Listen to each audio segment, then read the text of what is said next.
Okay, we got crowd favorite, probably my favorite, perhaps the most potent exercise you can be doing for your low back, other than the back extension. In our modern culture, we all sit, we all bike ride, we all do a lot of forward movements. Everything in our culture is geared towards closing off our hips, which is a cultural travesty, but there is ways to counteract it. And so you notice if you have super tight hips, your body and your brain want to level out your posture, and so you'll go into hyperlordosis to balance out your eye level and your brain, oftentimes at the cost of a forward neck. So by opening up the front of these hips, you can then even out your back.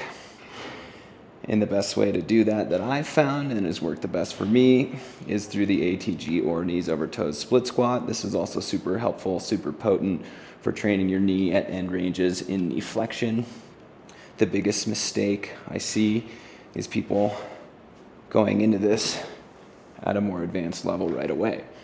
You want to find your pain-free ability entry point, which is often higher than you think. And even after doing this for 2 years, I will work through progressions from a super high front leg to a lower front leg.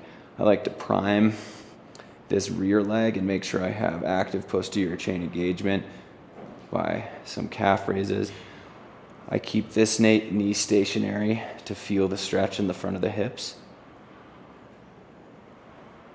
Good for ankle mobility in dorsiflexion and really getting the front of the hip and the glutes all working actively prior to starting the movement.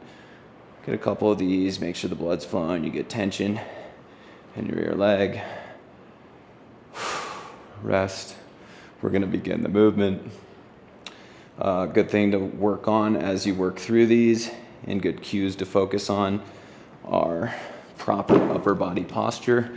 That means head back, chin down, and you're not in extension, but I think of the rib cage being soft to where if you drop it, you'll eventually hit your pelvis. That's where you want to be. Shoulders pulled back, neck and chin back. This is good posture. So I also see a lot of people starting with their leg a little bit too far back because they're eager to get that front of the hip stretch. You can come closer than you think because you're going to be compensating for that range by going into knee flexion. So we've primed the back of the leg. Drop it into the split squat. You can do this with an elevated toe and work on more soleus engagement, and it'll get you deeper ranges. Calf to hamstring contact. You're going to feel a little bit more of the back leg's hip open up with a flat foot. If you can't straighten the rear leg, that's completely fine, but I would just spend time in an isometric at a regressed level like this, seeing if you can sit into the hips, letting the hip open up, letting the knee get comfortable being over the toe. You can even break at the knee to get a little bit more quad stretch, but the ideal is to try and straighten that back leg.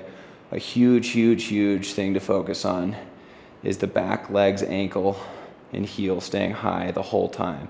So when you come out in the upward motion, the heel is higher than when you drop down.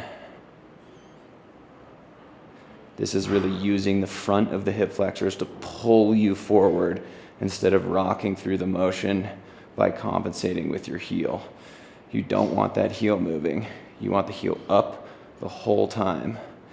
It helps me to have some weights because then you get to the bottom of the movement and can really use that extra weight to put a little bit more force into the mobilizing the movement.